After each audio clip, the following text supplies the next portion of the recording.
En este momento ya vamos a iniciar las clases y por favor ahí cuando sea necesario, solo ahí nomás prenden los micrófonos, ¿sí? Cuando les haga yo alguna pregunta o algo así, o cuando tengan alguna duda, por favor. De ahí las demás personas deben tener apagados los micrófonos siempre. Solo cuando deseen intervenir, intervienen y apagan nuevamente el micrófono, por favor. Ya, entonces empecemos. Pues el tema que vamos a ver ahora es la evaluación curricular. ¿Qué es la evaluación curricular? La evaluación curricular viene a ser un juicio sistemático de valor o mérito de un objeto. En este caso, el objeto de estudio es el currículo. Vamos a evaluar a ver si es un currículo pertinente, si es un currículo que sirve, si está en relación con la institución, en relación con la carrera que estamos evaluando, en relación con las materias que a nosotros nos han sido solicitadas, ya sea en la educación media o superior. Entonces, eso es lo que vamos a aprender en este momento. Además de eso, también debemos tomar en cuenta que la evaluación es un proceso permanente de investigación que permite analizar los diferentes componentes del currículo en relación con la realidad de la institución y del entorno social en el que se desarrolla el plan curricular. Entonces, volvemos a tomar el tema de lo que es la investigación, ¿no es cierto? Y me dirán, pero ¿por qué tengo que investigar para evaluar un currículo? Porque la sociedad va cambiando, ¿verdad?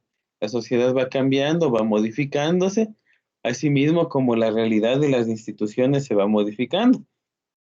Si de aquí el nuevo presidente dictamina que se vuelven los bachilleratos en el área en el área de físico-químico, de biólogo, ya no hay solamente bachillerato general.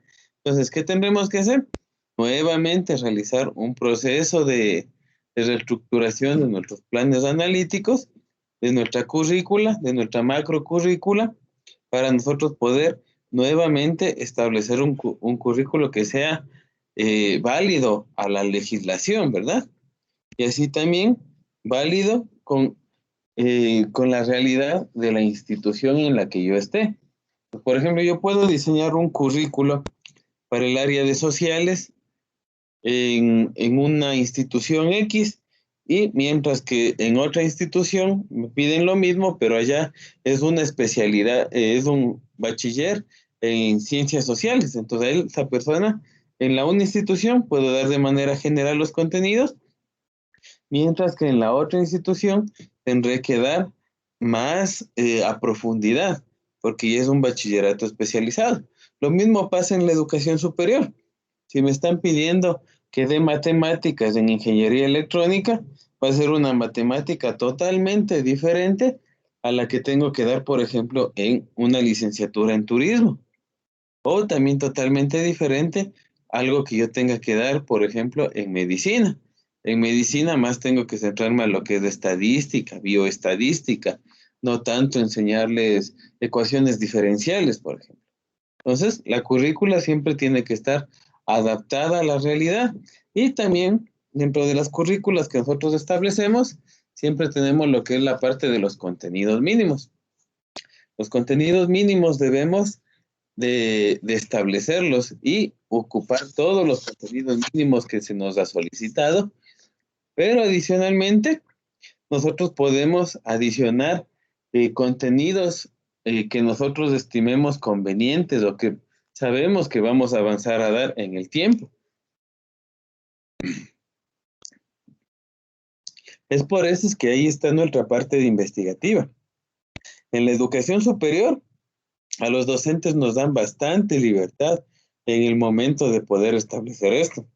De los currículos, de los microcurrículos, establecer la parte de qué tiene que ir dentro de un sílabo. Entonces ahí va nuestra parte investigativa para poder establecer todos los contenidos que tienen que realizarse, todos los contenidos que tienen que estar.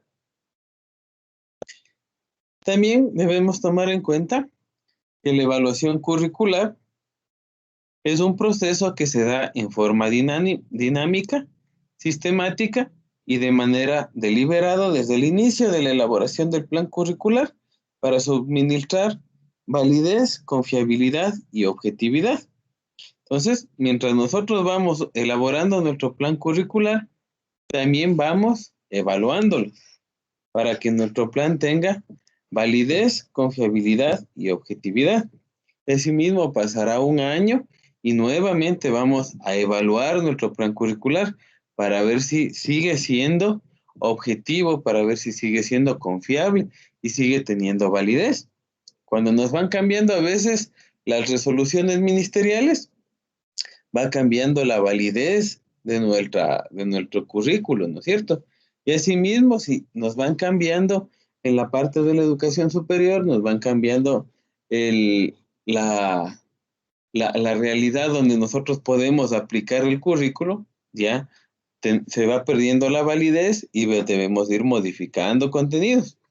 Como por ejemplo, digamos, hace unos 5 años, una persona que dictaba la materia de telefonía celular solamente daba los conceptos de lo que era LTE, se centraba más en dar CDMA, dar WMDA y tecnologías similares, lo que se conocía en ese tiempo como el 2G, el 3G, el 1G. Pero en la actualidad, con la realidad que vivimos actualmente, necesitamos añadir a ese currículo que exista lo que es tecnologías 4G e inclusive ya empezar a hablar sobre lo que son tecnologías 5G. Por eso es lo que nosotros debemos estar actualizados al momento de tener nuestros currículos, más que todo en la parte de educación superior. También debemos tomar en cuenta que la evaluación se concibe como un proceso a través del cual se diferencian los logros en términos de aprendizaje y los estándares mínimos aceptables de desempeño, considerando las condiciones en que éste se realice. Eso es lo que les estaba diciendo hace un momento. Debemos ver los contenidos mínimos que debemos enseñar y también establecer los logros que nosotros queremos de los términos de aprendizaje. Como por ejemplo, si nosotros ponemos en nuestro currículo conocer acerca de la evaluación curricular. Entonces, si nosotros ponemos conocer acerca de la evaluación curricular, yo creo que en unos 5 o 10 minutos yo les puedo dar unos breves conceptos y ustedes ya llegarían a conocer. Según la taxonomía de Bloom, vendría a ser la parte más baja.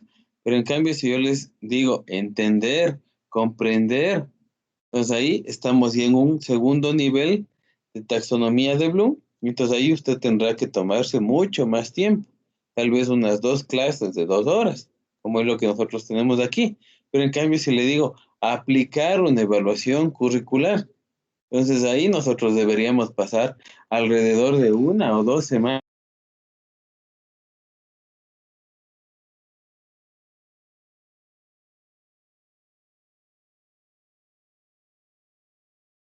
después deberíamos. Ah, ya. Se me fue el internet, ¿están viendo la pantalla? Sí, sí. Ya. ¿Hasta qué parte me Sí se escucharon? observa. Sí se estaba escuchando. ¿Hasta más o menos qué me escucharon? Solo se ve como unos 2 segundos. Ah, ya, entonces no se cortó nada. Ya, entonces sigo compartiendo. Pues bueno, como les iba diciendo, en cambio ya vamos al segundo nivel de lo que es la taxonomía de Bloom. Nosotros deberíamos centrarnos ya, o tal vez las 2 clases que tenemos planificadas dentro de lo que es evaluación curricular. Pero en cambio, si ya nos vamos al tercer nivel, en el que dice aplicar, realizar, pues ahí nosotros tendríamos que tomarnos alrededor de unas 2 semanas para poder ahí sí ver la parte de los conceptos, conocer a profundidad la evaluación curricular y poder aplicar todos los términos de evaluación curricular a los currículos determinados por cada una de sus instituciones, puede ser, o currículos de ejemplos que nosotros podamos encontrar en Internet. Entonces, eso es lo que siempre debemos tratar de ver, más que todo en la educación superior, que ahí es donde nos dan muchas libertades para poder utilizar estos verbos al momento de nosotros diseñar nuestras herramientas curriculares. ¿sí? Y establecer también asimismo los logros o los objetivos de aprendizaje. Aquí tenemos el autor Díaz Barriga, que nos dice que la evaluación curricular intenta relacionarse con todas las partes que conforman el plan de estudios. Pues aquí nosotros debemos ver todo lo que tiene nuestro plan de estudios para poder ir evaluándolo y poder encontrar las fallas o las fortalezas de cada uno de nuestros planes curriculares. También debemos tomar en cuenta que esto de la evaluación curricular es un nexo fundamental de todo proceso educativo que permite determinar los avances, los logros obtenidos en el proceso de enseñanza-aprendizaje a nivel de su contexto y de su proceso y los resultados, ¿sí? Entonces nosotros en el momento que vamos a evaluar, podemos llegar a tener una evaluación curricular, una evaluación educativa, en el sentido de que, por ejemplo, en la parte de la evaluación curricular, nosotros vamos constatando qué determina el logro de los objetivos y en relación a los resultados. Pues vamos a ver si nuestros currículos está haciendo que se logre que aprendan nuestros estudiantes en base a las acciones que nosotros hemos realizado y aparte de eso vamos a corregir, ¿sí? Entonces eso es lo que quiere la evaluación, es constatar si cumplimos o no los objetivos y en relación al cumplimiento de los objetivos, ver qué más nos falta y tratar de llegar a cumplir con las acciones correctivas que nosotros vamos planteando. La evaluación educativa igual se la puede conocer como el proceso de recolección de información que permite juzgar la actuación y el desempeño de un estudiante, un maestro o un programa educacional, bajo ciertos criterios con el fin de tomar una decisión. En este caso, por ejemplo, en la educación superior, tenemos la evaluación que nos da el CEACES, ¿no es cierto? Anteriormente inclusive se categorizaba a las universidades. Ahora lo que se empiezan a hacer o lo que empiezan a estimar es ya no una evaluación por universidades o categorías, sino ya es acreditar o no acreditar a una institución superior y después de eso acreditar o no acreditar a las carreras que existen, ¿sí? Pues ahí tenemos una forma de evaluación de carreras, una forma de evaluación de una institución. Asimismo, nosotros también, cuando nosotros hacemos una evaluación educativa, puede ser en el momento que tomamos un examen o enviamos un trabajo a un estudiante, ahí estamos evaluando el desempeño del estudiante, ¿no es cierto? O también cuando las instituciones evalúan qué tan buen docente es un profesor en base a ciertos criterios. Por ejemplo, en la educación superior se hacen los procesos de evaluación que están dados por la autoevaluación, la coevaluación y la heteroevaluación.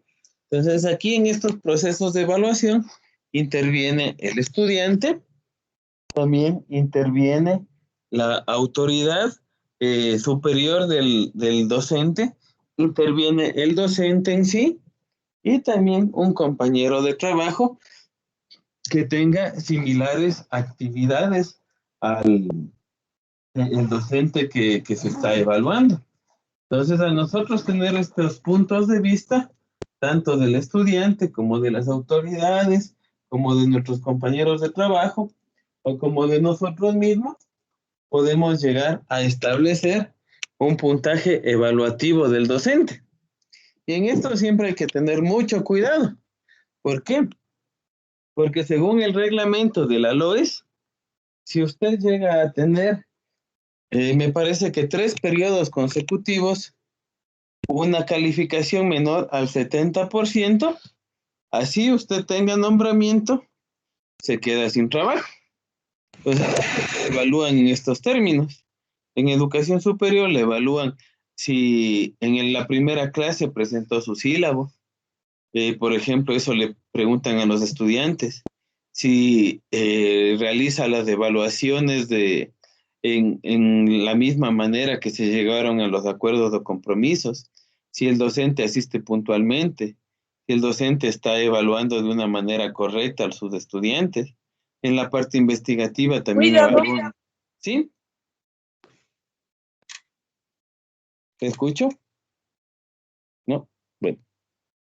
En la parte investigativa, por ejemplo, le evalúan si ha realizado artículos científicos, si ha participado en grupos de investigación, si usted está interesado en la creación de grupos investigativos. Asimismo, a su jefe inmediato le preguntan si usted ha entregado los sílabos de manera correcta y a manera de tiempo, si ha realizado sus preparaciones de clase, si ha entregado sus planes de clase y todo lo que tiene que ver con la parte administrativa. Entonces, ahí tomando esos varios criterios, llegan a determinar la evaluación del maestro, del docente. Y como les digo, esto se hace de manera semestral. Y si usted llega a tener 3 semestres de una evaluación menor al 70%, se puede quedar sin trabajo. Entonces, por eso que uno tiene que siempre tratar de cumplir todos estos parámetros. Por favor, me esperan un minutito que tengo que atender una llamada. Disculpe.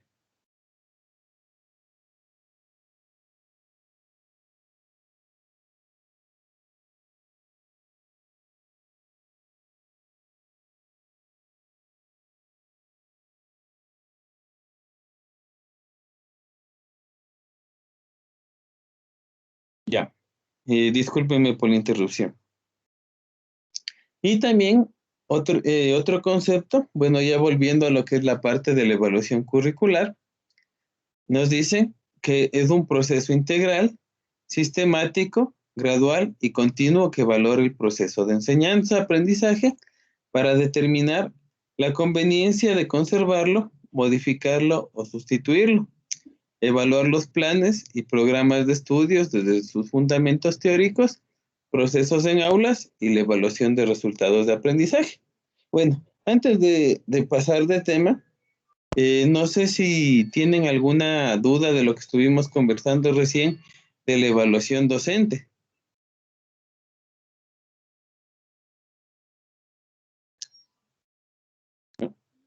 Entonces ahí continuemos. Ya. Pues como les iba diciendo, en la parte de la evaluación curricular, nosotros debemos, aquí por ejemplo nos están diciendo que debemos hacer un proceso que sea integral, sistemático, gradual y continuo. Entonces la evaluación no solo se la realiza al final del semestre en el caso de la evaluación curricular, sino el mismo docente puede ir autoevaluándose y determinando si los contenidos que está enseñando son los contenidos correctos para lo que yo estoy diciendo, ¿no? ¿Verdad? Para lo que yo estoy queriendo enseñar. O tengo que dar otros conceptos adicionales, o tengo que enseñar más a profundidad algún tema. Entonces nosotros ya podemos irnos evaluando y después solicitar la modificación del currículo o en el siguiente semestre que nosotros podamos hacer un nuevo sílabo, modificarlo. Y en el caso de los colegios, tratar de hablar con la autoridad para tratar de llegar a un punto en el que nosotros podamos establecer algo para poder mejorar esa parte curricular.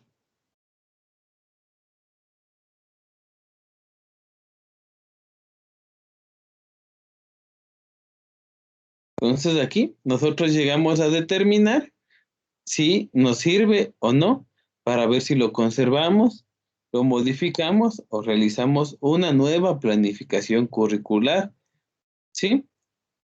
Pues aquí nosotros vamos evaluando los planes y los programas de estudio desde sus fundamentos teóricos, los procesos que realizamos en el aula y la evaluación de los resultados de aprendizaje. Pues aquí nosotros, el fin de realizar todo esto es ver si nuestros estudiantes están llegando a tener los resultados de aprendizaje que nosotros queremos.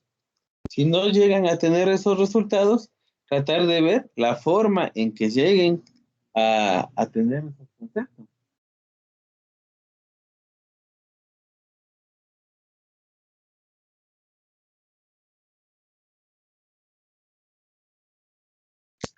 Como íbamos diciendo, los propósitos de la evaluación curricular es proporcionar evidencias e información útil que orienten a la toma de decisiones con el objetivo de mejorar el programa. Entonces aquí nosotros debemos tener evidencias e información, ¿sí?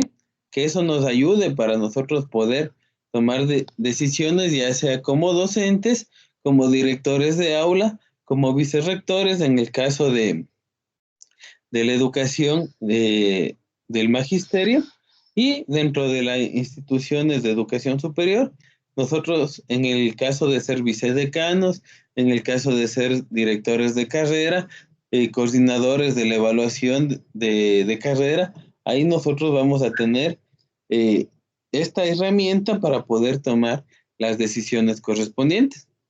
También nos sirve esta evaluación para que nosotros podamos informar cuáles son los logros que hemos alcanzado, qué es lo que nosotros logramos, cómo fue la parte curricular, con nuestros estudiantes qué tanto aprendieron, ¿sí? Y también la evaluación curricular nos debe ayudar para poder ver todos los esfuerzos que debemos tener de manera individual y también de manera colectiva. Por ejemplo, de manera individual, yo mismo analizar mis currículos, mis microcurrículos, mis sílabos, para poder mejorarlos acorde a la realidad de donde yo me estoy desenvolviendo. Y colectivo, para poder tratar de modificar, si fuera necesario, la malla curricular, ya sea de una maestría, ya sea de un doctorado, ya sea de una carrera de grado, y poder establecer las materias que en realidad van a ayudar a la enseñanza de mis estudiantes, que eso es lo que yo en realidad es lo que necesito, ¿verdad? Que mis estudiantes aprendan. Entonces yo tengo que siempre estar evaluando constantemente todo este proceso de enseñanza-aprendizaje. Y también nos sirve para que nosotros lleguemos a tener las bases teóricas y prácticas para la planificación, organización, administración y evaluación del programa que nosotros estamos evaluando, ya sea del programa curricular en el área de educación básica, en el área de educación superior, de educación media, de educación técnica. Nosotros vamos evaluando esos planes, así como también de cada una de las carreras donde nosotros nos podemos desempeñar.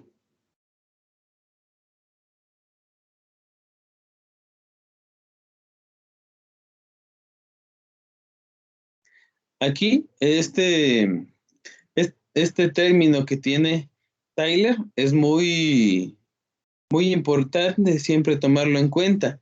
Nos dice que la evaluación educacional es una comparación entre los objetivos y los resultados. Los objetivos de aprendizaje que nosotros tenemos deben ser prácticamente los mismos que los resultados que nosotros llegamos a obtener.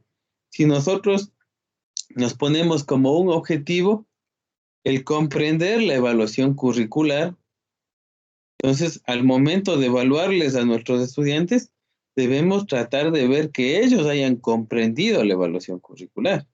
No solo llegar a conocer, sino comprender la importancia, por decir aquí en lo que estamos viendo en este momento, es comprender la importancia de lo que nosotros estamos realizando. Entonces aquí también nos dice otro autor que constituye en sí mismo una metaevaluación, o sea, una evaluación de la evaluación para poder asegurar la calidad. Entonces, en el proceso, nosotros que tenemos el proceso de enseñanza-aprendizaje, también somos evaluados, mejor dicho, evaluamos, y con esta parte de la evaluación curricular, en cambio, vamos a ser evaluados. Va a tener, como dice aquí, una evaluación de la evaluación para poder asegurar la calidad del proceso de enseñanza-aprendizaje.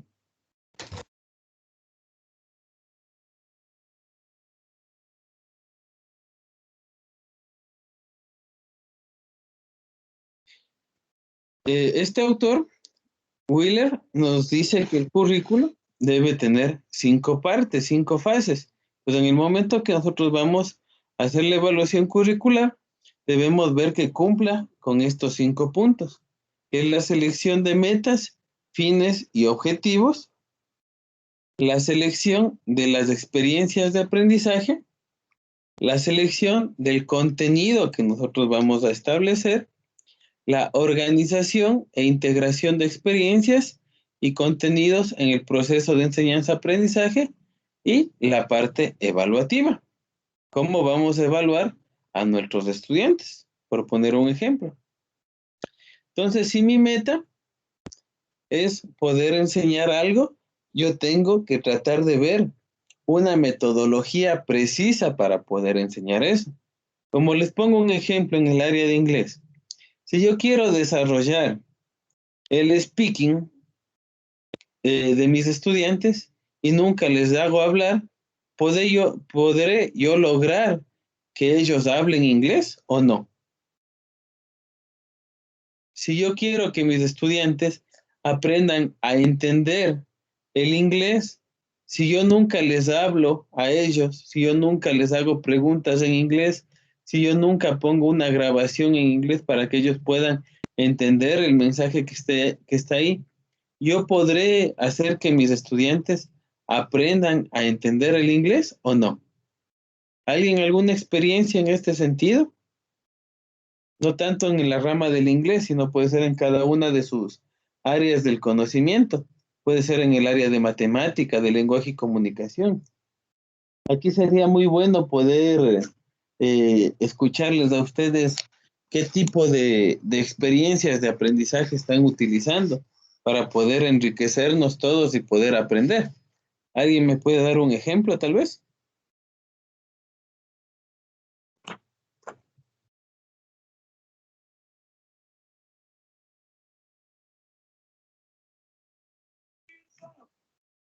Hoy han estado muy calladitos. No sé qué les anda pasando.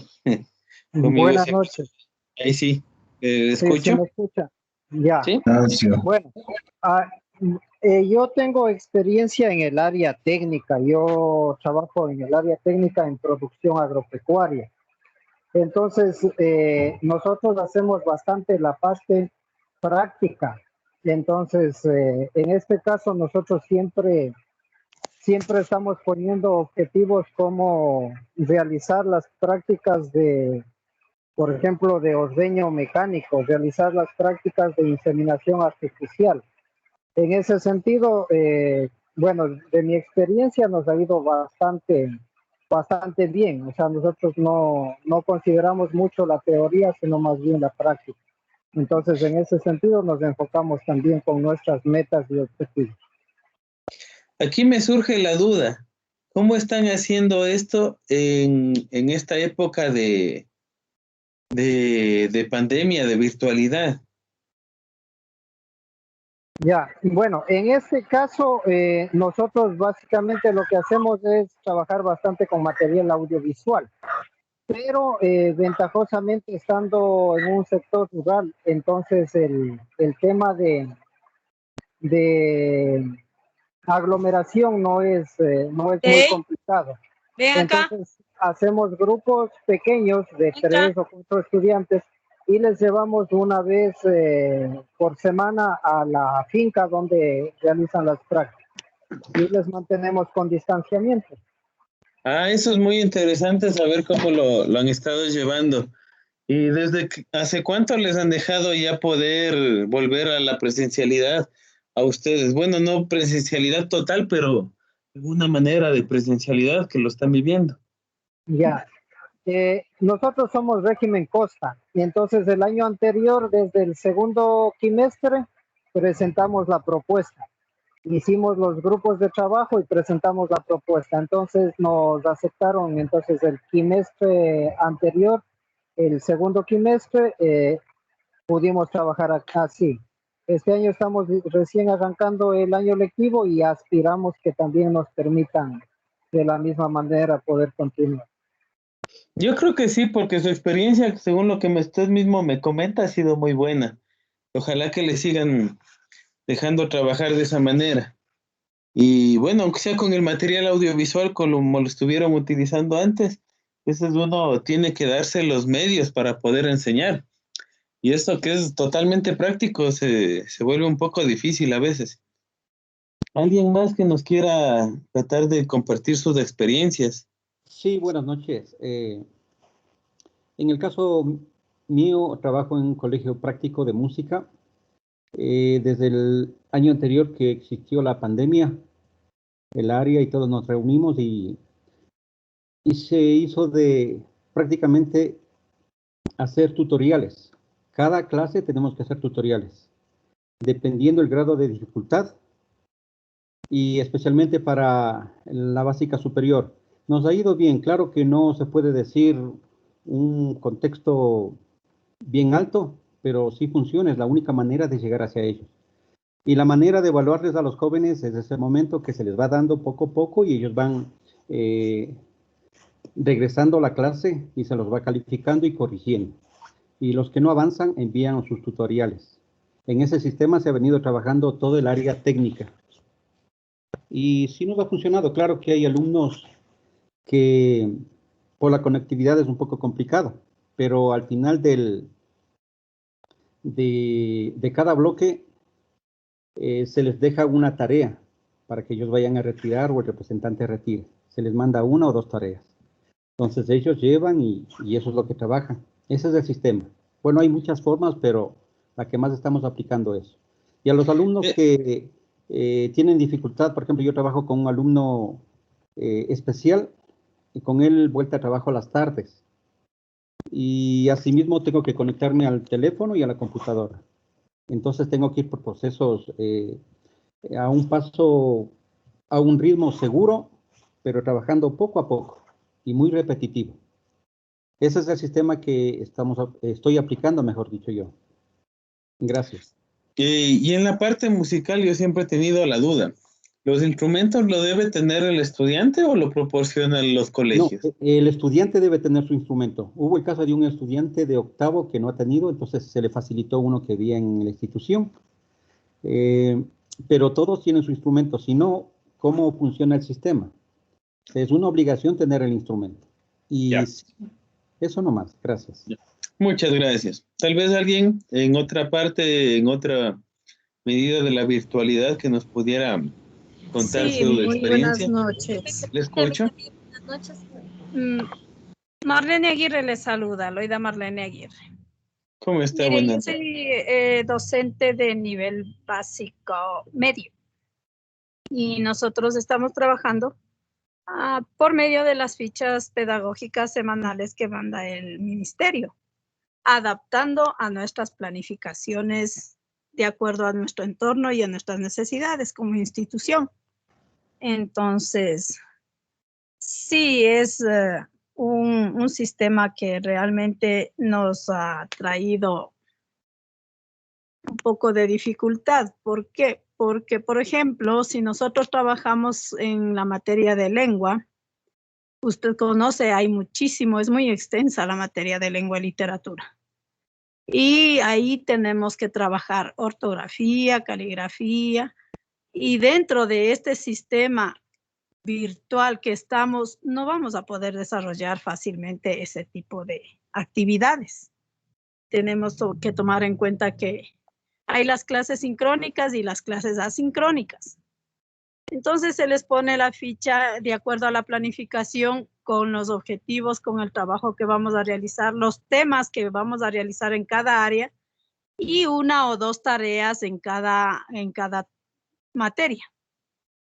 Nos ha dado resultado. Personalmente lo digo por mí, sí nos ha dado resultado. Pero esto ha hecho que los estudiantes sean un poco más independientes, un poco más responsables, que se adapten a este nuevo sistema y por el afán y el gusto a la tecnología, muchos de ellos han mejorado, muchos de ellos se han interesado en hacer las tareas, en estudiar, en autoeducarse, en buscar la solución a cada tarea que se les ha puesto. No son tareas grandes, son tareas dosificadas porque hay que tomar en cuenta que también el encierro en el que están los niños y nosotros también en una de esas horas de clase debemos también tomarles en cuenta para desestresarnos con ellos, ayudarles a que ellos también saquen sus ideas, sus objetivos, sus inquietudes y salgan de la rutina de solamente leer y escribir. También hay actividades prácticas como educación física, como desarrollo humano integral y todas las materias tienen un momento, le aplicamos un momento de distracción para que ellos unos 5 minutos de la clase puedan desestresarse, puedan conversar, puedan dialogar. No solamente es una clase estricta. Entonces, como usted decía, nos evalúan a los docentes, las autoridades, y sí, a nosotros sí nos evalúan cada mes. Entonces, nosotros tenemos que estar, más que por la evaluación, debemos ser maestros con ética, con profesionalismo. Cumplir porque nos toca cumplir esos parámetros, las planificaciones, la organización, el tiempo, la distribución, la dinámica, el saludo, el tomar lista, el cumplir con todos los parámetros que debe darse una clase magistral. Y eso sí, debemos tratar de cumplirlo de la mejor forma, porque somos docentes, más no porque haya solamente una evaluación o una calificación. Ese es mi punto de vista. Exactamente, tiene toda la razón. Y dentro de lo que usted ha aplicado este método, evaluando al método que usted está aplicando, ¿qué más pudiera modificarle o aumentarle para que los niños presten una mayor atención al momento de aprender? Porque a veces, bueno, hay otros docentes, no su caso, que envían, por ejemplo, muchos deberes y como usted mismo lo dice, el estudiante como que se aturde, como que ya no desea seguir aprendiendo, ya no desea seguir prestando atención. ¿Y cuál sería el diferenciador para que esto no pase con sus alumnos? Que más o menos, según lo que le entiendo, no está pasando eso con sus alumnos. No pasa eso porque yo tengo, por ejemplo, 39 alumnos, de los cuales se conectan 34, ¿sí? Entonces es un margen mínimo que no se conecta, pero ellos tienen clases asincrónicas. ¿Cuál sería el punto para que ellos siempre estén interesados? Pues dejarles un poquito la duda, dejarles un poquito a investigar, sembrarles, como quien dice, el bichito de la incertidumbre de saber qué más hay un poquito más allá, qué más habrá después de esto. Entonces ellos se quedan con esa inquietud. Y el que siempre siembra la inquietud y la duda, investiga. Los chicos se interesan en investigar. Entonces les dejamos con el tema. La próxima clase veremos tal tema. ¿Qué preguntas voy a hacer? Estas. Busque, investigue, pregunte en casa, pregunte a la familia y a modo de conversación, de diálogo, empezamos la clase de retroalimentación y empezamos un retroceso de pronto y avanzamos un refuerzo y así tomamos un punto más de la clase siguiente para que ellos no se sientan tan presionados. Y así sucesivamente vamos avanzando. Le damos el tema para que ellos investiguen y nosotros complementamos. Personalmente lo hago así. Entonces, a mí me da resultado porque tengo niños que les gusta estudiar, tengo niños que les gusta leer, por ejemplo. Hay niños que les gusta la música y hay niños que en base a la música me dan la literatura. Entonces me dice, mire, yo descubrí que hay música que ha sido poesía. Y entonces ponemos en el tema el diálogo y la participación de todos y todos descubrimos que la poesía también se hace música, por ejemplo, en literatura. Y así sucesivamente. Dentro de ello entra historia, dentro de ello entra la matemática, porque son años atrás y años acá, comparación y todo lo demás. Entonces ellos tienen dentro de ellos la incertidumbre de seguir investigando. Y hay que motivarles a seguir leyendo, a seguir investigando. La lectura comprensiva hace que los niños vayan entendiendo, no tantos libros, pero sí un párrafo, una fábula, una historieta, un cuento, y ya van sacando sus propias conclusiones, sus propias ideas.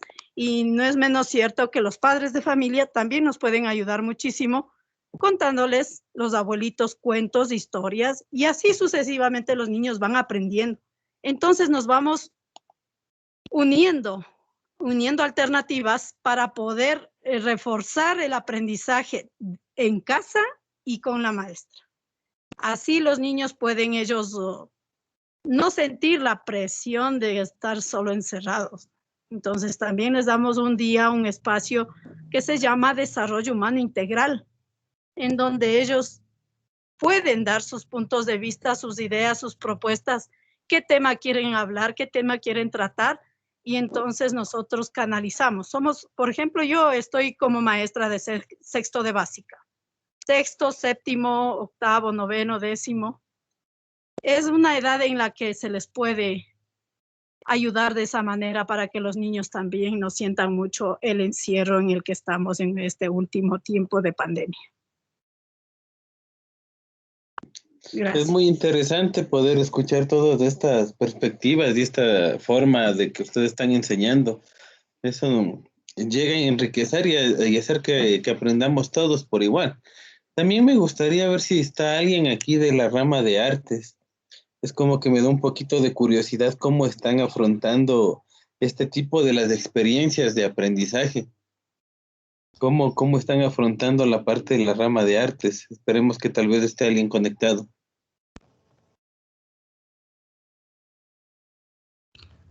Disculpe si me permite, buenas noches. Sí, con gusto. Saluda. Bueno, específicamente no soy de la rama de artes, pero sí trabajamos en lo que es, yo también soy maestra de básica y trabajamos en lo que es la asignatura de educación cultural y estética. Entonces, en la experiencia que yo he podido tener, les puedo contar de que desde hace 3 años atrás yo estoy trabajando con la metodología de la clase invertida. Entonces, en esta clase yo utilizo una plataforma, utilizo una página elaborada por mí, en donde tenemos todas las clases desarrolladas, vamos viendo los videos, las asignaturas, está todo organizado para que los niños puedan ir viendo qué es lo que toca ver en la clase, qué video vemos o qué lectura hacemos.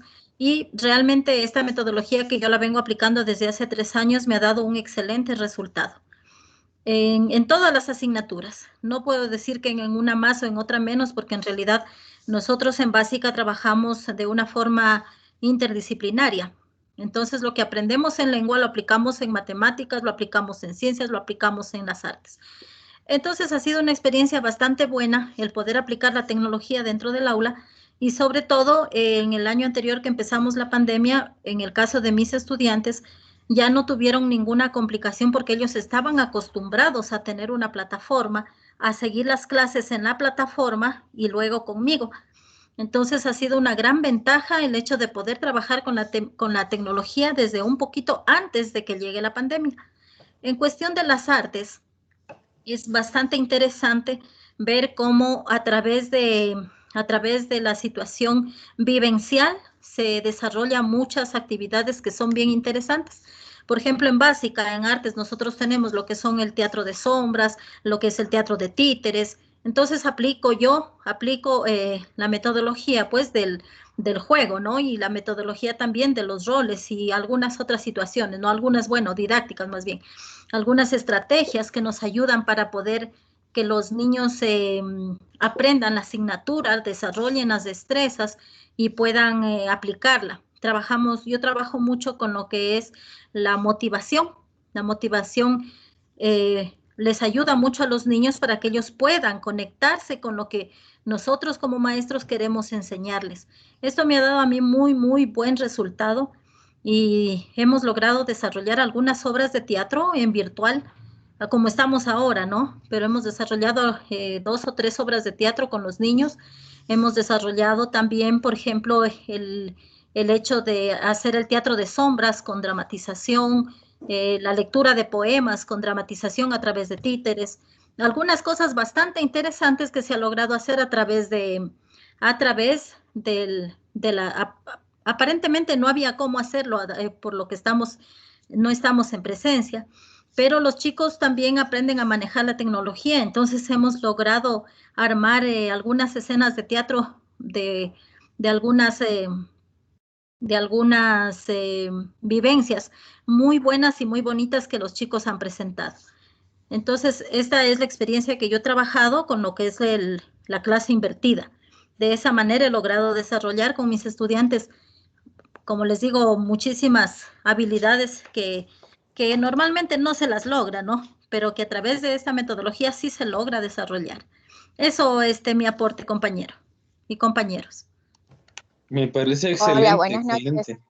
¿Le escuchamos? Buenas noches, maestro. Buenas noches, compañeras y compañeros. Bueno, le escuchaba a la compañera y sí, se escucha algo muy bonito, una vivencia que han desarrollado dentro de lo que es la tecnología en diferentes instituciones. Pero sí podemos tomar en consideración que la pandemia ha creado una brecha entre lo que es la zona urbana y la zona rural.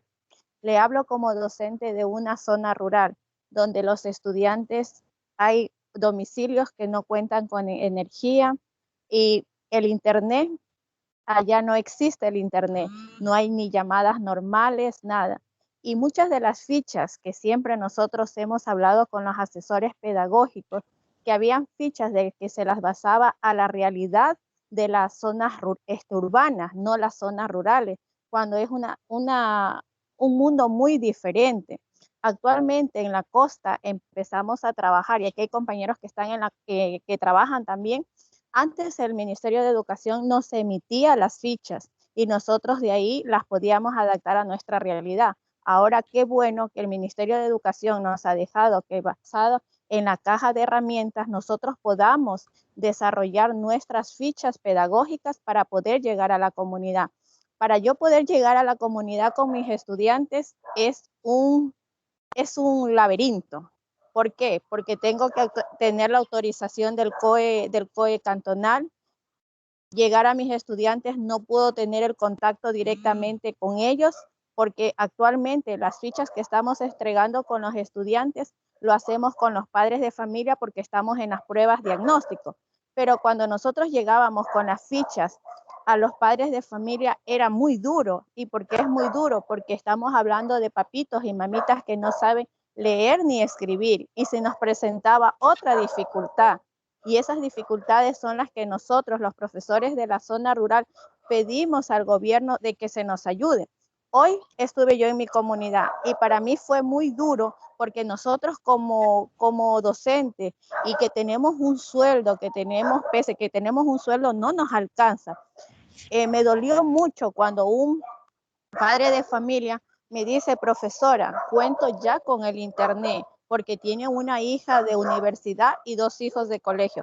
¿Saben cuánto paga mensual de internet ese padre de familia? $300, porque él ha llevado a la comunidad, están promocionando de Quito, están viniendo internet con dron, algo así me explicaba el señor, y por colocar esa antena, él ha pagado $1,000 porque está en su presupuesto. ¿Y ustedes creen que para el resto de padres de familia hay ese presupuesto? No hay ese presupuesto. Entonces, con esto de la pandemia, como que sí se ha creado una brecha bien grande, donde nosotros como docentes no podemos llegar a cabalidad con muchas cosas que están en la ficha.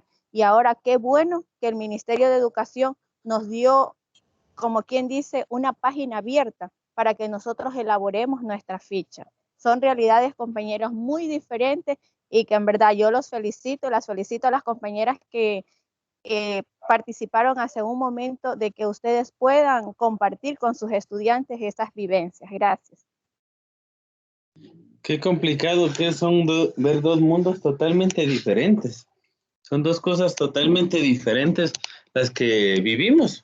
Usted me dice, imagínese llegar a tener que pagar tanto dinero para poder estudiar.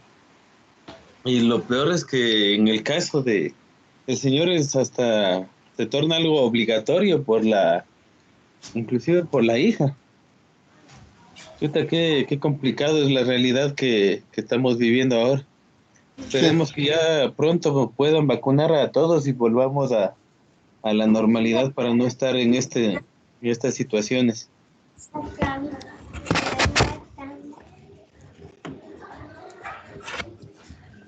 Deje, papito, deje. Cuidado, se cae. Pues tomémonos un pequeño receso de unos 5 minutitos y continuamos con la clase, por favor. A las 9 para continuar.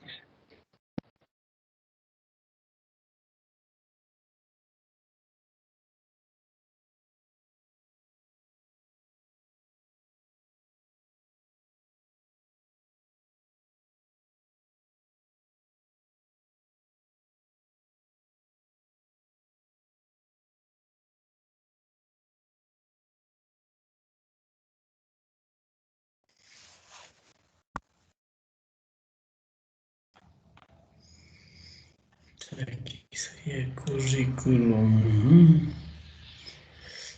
Evaluación curricular.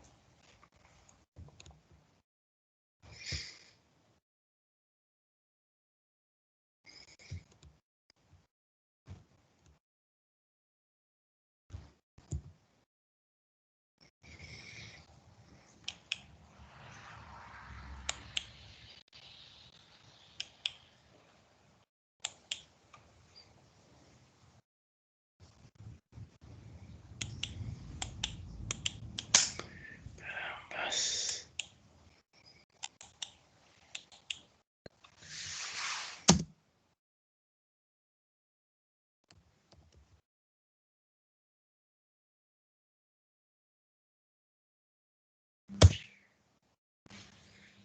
Evaluación 16.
Hola.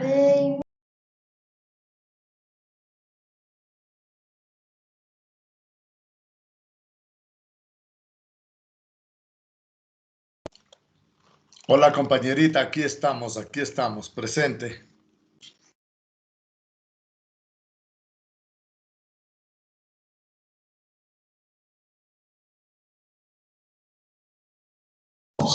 Sí, una experiencia. No hay nada que hacer, ¿no? No hay nada que hacer. Hombre bien parado atrás, hombre que estuvo para sacar esa pelota en cualquier momento y que lo hizo, obviamente.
Bueno, vamos a continuar con la clase. Dentro de las características que debe presentar la evaluación curricular es que debe ser de manera integrada, formativa, continua, recurrente, debe presentar criterios definidos, debe ayudar a la toma de decisiones y debe ser participativa. Debe tratar de que todos los integrantes de la parte curricular puedan dar su criterio y puedan ayudar a esta evaluación.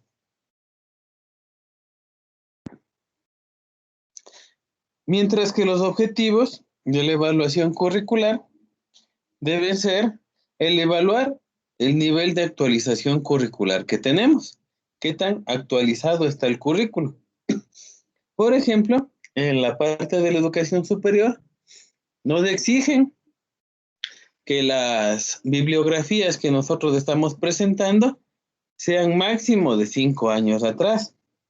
O sea, lo preferible es poder utilizar bibliografía 2017, 2018, 2019, ya que más anterior no nos están haciendo válida, no nos están dejando utilizar. También debemos evidenciar que los componentes del currículo son apropiados. Entonces, dar a conocer que si toda la parte curricular, toda la parte de que nosotros estamos enseñando, es lo apropiado para la materia en sí. Porque a veces, por ejemplo, podemos tener una materia de matemática básica y estamos poniendo contenidos de matemática avanzada de ecuaciones diferenciales, por ejemplo, entonces no puede haber coherencia. No existe coherencia dentro de los procesos establecidos, dentro de los componentes necesarios con los componentes que yo estoy dando. Eso es algo también muy importante siempre de evidenciar y de evaluar. Que lo que yo enseño esté correcto. También es importante reconocer las fortalezas, debilidades, ventajas y desventajas que presenta nuestro currículo. Es muy importante siempre tratar de ver las fortalezas para poder utilizarla a futuro en otros currículos que vayamos diseñando, como el ejemplo del aula invertida que nos comentaba nuestra compañera, que ella ya lo viene usando desde hace varios años, que utiliza una plataforma web. Entonces, eso es lo que le ha permitido poder afrontar la pandemia. Esa es la fortaleza que tiene su materia. También debemos reconocer las debilidades. Por ejemplo, las debilidades que está pasando de la educación a las personas de la parte rural. La falta de acceso a Internet. Es lo fatal. Eso vendría a ser la debilidad de la educación en momentos de virtualidad. Y peor aún, de virtualidad obligatoria. No solamente de virtualidad, sino es virtualidad obligatoria para todos. Eso siempre debemos ir reconociendo todo lo que está pasando con las herramientas que nosotros vamos utilizando. Y asimismo, establecer acciones de mejora de nuestro currículo académico. Ver qué le falta y poder mejorarlo. Y asimismo, ver qué es lo que está mal y poder eliminarlo. Por ejemplo, de aquí a futuro, mientras no haya la accesibilidad en la parte rural del Internet, va a ser muy complicado poder establecer una educación virtual para ellos, ¿no es cierto?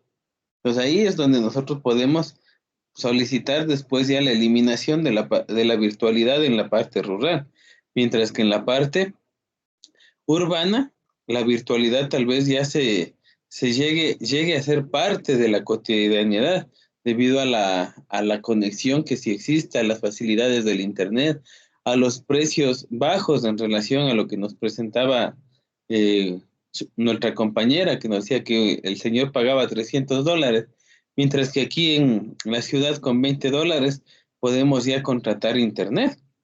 Entonces ahí siempre vamos nosotros analizando las ventajas, las desventajas, las debilidades, qué es lo que podemos hacer, qué es lo que se puede quedar, qué no se puede quedar de este contexto de lo que es el COVID. Darnos cuenta también, por ejemplo, En mi caso, yo estoy con una materia de 57 alumnos. En la virtualidad puede ser mucho más manejable debido a la buena utilización de un aula virtual. Pero ¿qué pasaría en cambio de manera presencial? Si no tengo aulas que tengan esa capacidad, no podré seguir manejando el mismo número de estudiantes. Si no tengo el número de computadoras necesarios para poder enseñarles, por ejemplo, fundamentos de programación a mis estudiantes, tampoco va a haber cómo dar ese tipo de enseñanza, ¿verdad? Entonces ahí siempre debemos ver qué es lo que podemos y qué no podemos hacer. Y más que todo, siempre cumplir con las exigencias de la normativa vigente. Actualmente la normativa vigente nos pide la virtualidad. Después ya no nos va a pedir virtualidad, sino va a pedir una presencialidad. Y entonces ahí yo como docente no voy a decir, no, yo quiero seguir dando clases virtuales. Entonces eso no vamos a poder hacer porque la normativa no nos va a permitir. En caso de que la normativa cambie y nos pueda permitir seguir dando en algunos casos virtual, en otros casos presencial, pues ahí podemos ahí decidir en qué manera trabajar. Entonces, dentro de la evaluación curricular, nosotros debemos juzgar los resultados obtenidos para reestructurar, adecuar o realizar los ajustes en el momento oportuno de manera racional y técnicamente coherente con la situación educativa y social. La evaluación curricular facilita la optimización de cada uno de los elementos del proceso. Valorar lo más objetiva y sistemáticamente posible los logros y deficiencias del plan curricular previsto. Esto es bien importante, el tratar de evaluar de una manera objetiva. Por ejemplo, si yo soy directivo y me piden que evalúe el sílabo presentado por A o B compañero, si esa persona me cae bien o me cae mal, eso no debe importar para el criterio que yo voy a emitir, sino más allá ver los contenidos que están siendo presentados por el docente para ver si cumple o no cumple. Como por ponerles de ejemplo, en una evaluación de sílabos que estuvimos realizando recién, había un tema, yo no tenía conocimiento ya que era del área de biología, pero en cambio había otra persona que sí tenía un título afín en esa área y decía, ¿cómo puede ser esto una unidad? Si para yo poder dictar todo lo que me están pidiendo aquí, es más que suficiente darlo en una clase. Darlo en una clase sería más que suficiente en una clase de 2 horas, o tal vez en una semana en 2 clases de 2 horas. Es imposible que esto sea una unidad, porque para una unidad debería tomarse mínimo unas 16 horas clase, por poner un ejemplo. Mientras que eso con unas 2 a 3 horas de clase ya se podría dar. Pues ahí estamos evaluando de manera objetiva, pensando en los temas, no pensando en el profesor, sino pensando en el bienestar del alumno. Eso viene a ser lo más importante en realidad. Pues eso primero debemos tomar en consideración al momento de realizar las evaluaciones curriculares. Ver que en realidad se cumpla con lo que es necesario para el proceso de enseñanza-aprendizaje. También, asimismo, la evaluación curricular nos permitirá conocer el grado de pertinencia de una carrera. Pues eso es lo que habíamos hablado hace unas semanas atrás en una clase que tuvieron conmigo. Ver qué tan pertinente es ofertar una carrera. Como les pongo por ejemplo, si yo estoy en una ciudad se basa su cultura, se basa su comercio en la parte ganadera y que los pastos, que la parte de tierras que yo tengo se basa en dar una alimentación a mi ganado, yo no puedo poner una carrera que vaya en cambio a la parte agropecuaria, a la siembra, ¿verdad? Yo no pudiera enfocarme a la siembra, ya que no sería pertinente, ya que las tierras están siendo ocupadas de otra manera y la gente no va a querer aprender eso, no va a querer, va a haber una, una respuesta contraria a lo que yo quiero dar.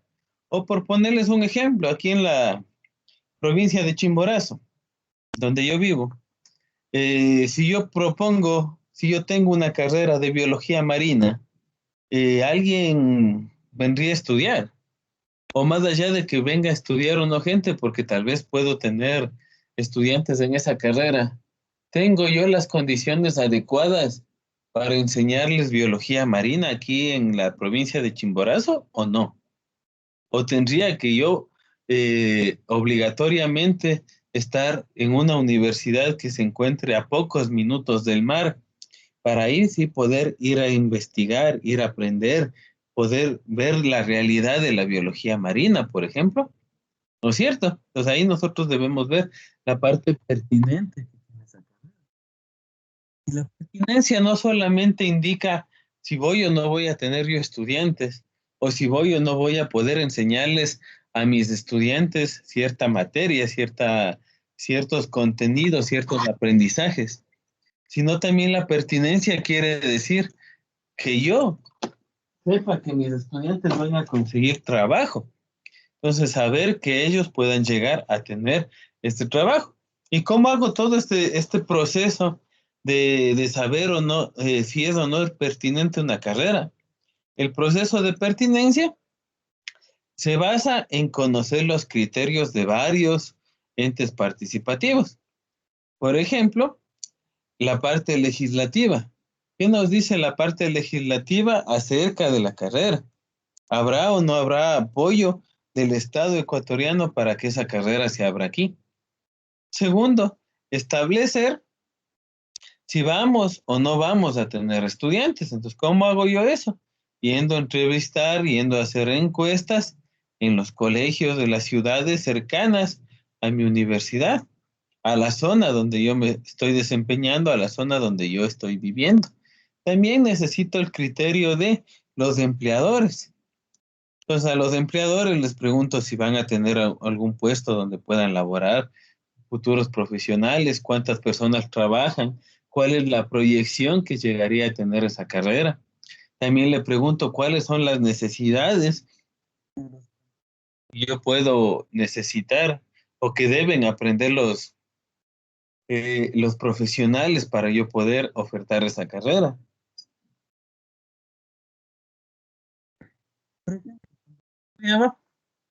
Recién se hablaba de lo que era la fibra óptica.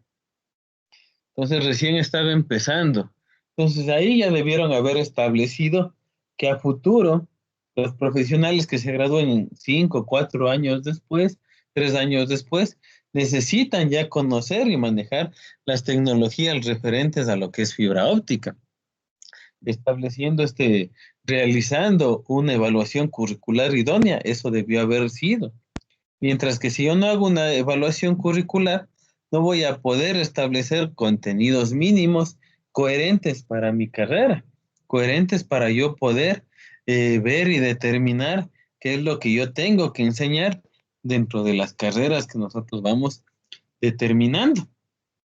Y otros criterios también que son importantes tomar en esta parte de lo que es la pertinencia es a los graduados, o mejor dicho, a los profesionales de esa rama, ver qué opinan ellos, a ver si está o no está saturado el mercado, si es fácil o es difícil conseguir trabajo, si los contenidos que nosotros estamos enseñando son correctos o tenemos que añadir otro tipo de contenidos. Así también para la parte de contenido siempre también se trata de hablar con expertos en la rama, como por ejemplo investigadores que tengan años de experiencia en la parte de la carrera que yo quiero realizar, en la carrera que yo estoy evaluando para poder mejorarla. Entonces aquí es lo que yo voy tomando esos criterios, más el criterio propio de la comisión de evaluación, de la comisión de evaluación curricular, para poder establecer este tipo de contenidos mínimos, este tipo de cuántas personas puedo yo llegar a tener, no simplemente por el número de inscritos del CENESID, sino por el número de plazas de trabajo que luego se puede llegar a ofertar. No sé si han visto ustedes que en las grandes universidades, por ponerles como ejemplo la San Francisco de Quito, generalmente los estudiantes ya salen con trabajo, ya tienen dónde llegar a trabajar. Es porque les ubican en plazas para sus prácticas preprofesionales, donde saben que van a necesitar profesionales. Mientras que en otras instituciones no pasa eso, sino las prácticas preprofesionales es simplemente un requisito para poder graduarse. No es algo que le va a ayudar a que usted se integre a la matriz productiva, que llegue usted a tener un trabajo. Entonces, todo eso nosotros vamos determinando y evaluando para llegar a tener los estándares de calidad de una carrera o de una malla curricular o de los contenidos que nosotros vamos ofertando y su impacto en la sociedad y su impacto en los estudiantes que nosotros tenemos.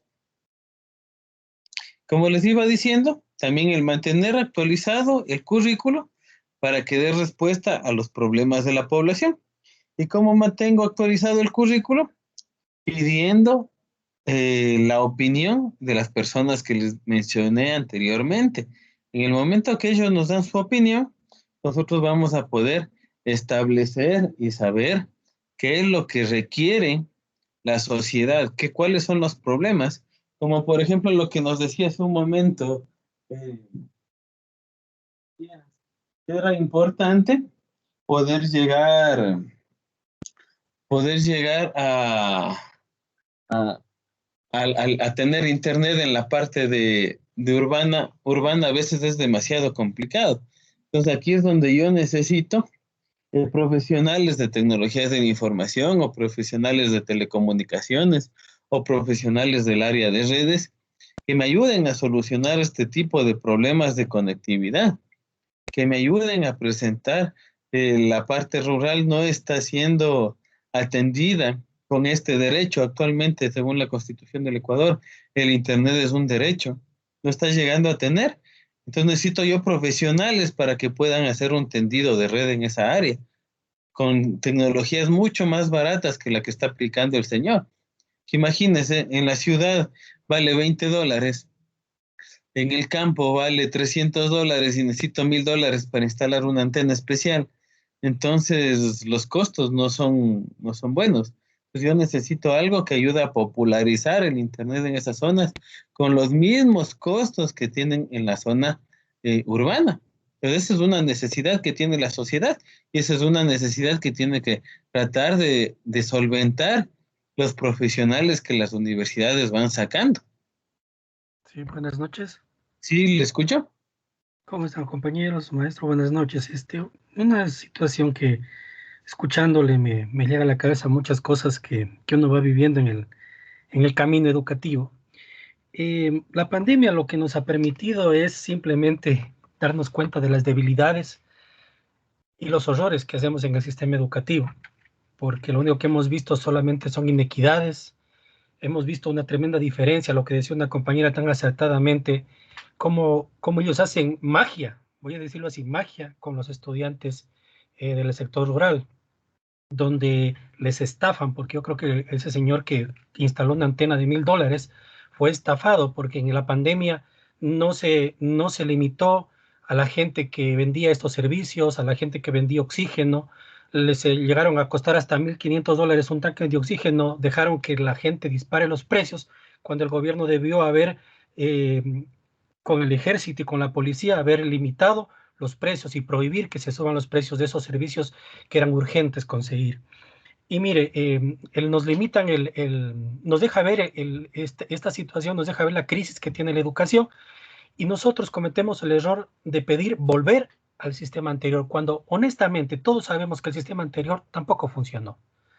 Lo que deberíamos haber hecho es un análisis de ver qué sistema nuevo, de pronto un híbrido entre este sistema digital con el otro sistema sincrónico y asincrónico, que nos permita utilizar las redes, utilizar las nuevas tecnologías, pensar en un futuro, en cosas distintas, más no regresar a un sistema que sabemos que no funciona. Dicen, no, que antes éramos mejores. No, eso es falso. Eso es falso. La tecnología está ahí, los cambios están ahí. Los jóvenes nuestros tienen una capacidad mucho mayor que la nuestra. Lo que pasa que es con tantas cosas que todavía no las sabemos aprovechar. Ellos están con una mentalidad y una forma de pensar y un aprendizaje futurista cuando nosotros estamos enseñando con una metodología de 10, 15, 20 y 30 años atrás. Yo recuerdo un caso de un maestro quiteño, no recuerdo el nombre porque fueron muchos años, una capacitación que nos dio, contaba que un profesor, cuando él recién se iniciaba en las capacitaciones, un maestro de mucha experiencia, decía, él ya tenía como 20 o 30 años de experiencia. Recuerde que antes los maestros no se jubilaban en cuanto cumplían la edad, pasaban muchos años antes de jubilarse por los bajos sueldos que había. Entonces, en cierta broma, es que se le burlaba de lo que él daba, es que eso ya sé, eso facilito, eso es sencillo, es que le decía. Entonces ya se molestó este capacitador y le preguntó, cuénteme su experiencia docente. Entonces le había dicho, yo tengo 30 años de experiencia docente. Cuando yo inicié, apliqué un método 2 años, me dio resultado y hasta el día de hoy me ha dado perfectamente el resultado. Entonces le dijo, muy bien, usted tiene 2 años de experiencia y 28 de hacer lo mismo. El sistema educativo tiene que ser analizado todos los años, tiene que ser evaluado. Nosotros no hacemos eso en los colegios, simplemente hacemos algo medio y seguimos manteniendo los mismos sistemas. Nos dicen cambiar del sistema, cambiamos, pero no hacemos un análisis qué nos dio el resultado y qué no nos dio. Lo hacemos a breves rasgos y lo hacemos individualmente, pero no lo hacemos en equipo y grupalmente. Cuando hablamos de la evaluación, la ecoevaluación, la heteroevaluación, yo voy a hablar de mi experiencia cuando me he topado, por ejemplo, cuando fui docente en la universidad o en los colegios también. Cuando yo recuerdo el coordinador de la carrera, cuando había que evaluarlo, llegaba, a ver, evalúame, y se paraba de frente para que le pongan la nota. Entonces, era el que me contrataba, ¿qué tenía que hacer? Ponerle 10. Pero en cambio las evaluaciones de nosotros eran bajísimas, eran pésimas, con las evaluaciones de los estudiantes. Yo soy un docente que si es que el reglamento dice una cosa y me piden que lo cambie, yo no lo voy a cambiar. Que si a un estudiante hay un tiempo prudencial, se les da el tiempo adecuado para que recibir las tareas y los docentes y los estudiantes no lo hacen, y he dejado a algunos estudiantes sin recibir las tareas por esa situación, y uno me dice varias veces que le vuelva a recibir las tareas, siempre me hace lo mismo, y yo le digo que no, entonces la evaluación es pésima de ese profesor, por exigente. Entonces, esas situaciones, esas evaluaciones también, en cierta manera, limitan mucho el trabajo del docente, sobre todo cuando es contratado. También hay dificultades entre compañeros. Cuando uno quiere decirle a un compañero, mire, estás haciendo esto de esta manera que no es igual, se molestan. Cuando uno se pone de coordinador o de vicerrector, es difícil. Yo he vivido esa situación cuando los compañeros se ponen en contra porque uno les trata de corregir alguna cosa porque supuestamente saben más, y eso también genera problema. También las carreras saturadas que manifestaba usted. Yo hablaba la vez anterior que hay carreras, por ejemplo, como administración de empresas, que es la más saturada del país y la siguen ofertando. Por eso los sueldos son bajísimos. Estaba viendo, justamente, como les decía, estoy buscando trabajo y me presentaba socioempleo. Para docentes de mi área, 400, 500 dólares. ¿Por qué? Porque hay demasiados docentes en esas áreas. Esos son los sueldos que ofrecen los colegios particulares. Hay una dificultad, hay una diferencia tremenda entre el docente del sistema educativo ahora con el docente privado. Entonces esas situaciones también generan bastantes complicaciones. Las carreras que ofertan las universidades no hacen un seguimiento profesional a ver cuántos están trabajando y cuántos no, para modificarlas, para cambiarlas, porque eso es lo que está pasando en nuestro país. Se generó una matriz productiva para ver qué profesiones se necesita para cambiar la matriz productiva, y hasta el momento no se ha hecho nada, se siguen ofertando las mismas carreras de siempre. Entonces la situación también es es complicado. Evaluar y cambiar la metodología de la enseñanza que tenemos que hacer nosotros es bien complicado. Estamos siempre apoyándonos en lo que nos dicen que tenemos que hacer y siempre nos decimos, es que no nos capacitan, es que no nos forman. Cuando hubo capacitación y era obligatorio, no querían capacitarse, no queríamos capacitarnos, nos molestaba que nos exijan capacitarnos. Recuerden que antes para subir de categoría solo era suficiente inscribirse y listo. Pero en cambio ahora es distinto, había que dar pruebas y evaluarse, entonces esa situación es la que nos genera dificultades. Yo, con este nuevo sistema que vamos a vivir ahora, con estos cambios, a mí se me preocupa que volvamos al sistema anterior, donde solo había que inscribirse para subir de categoría, donde no hayan evaluaciones, donde el sistema educativo no cambie y nosotros como docentes no cambiemos. Es lo que a mí me preocupa bastante. Muchas gracias.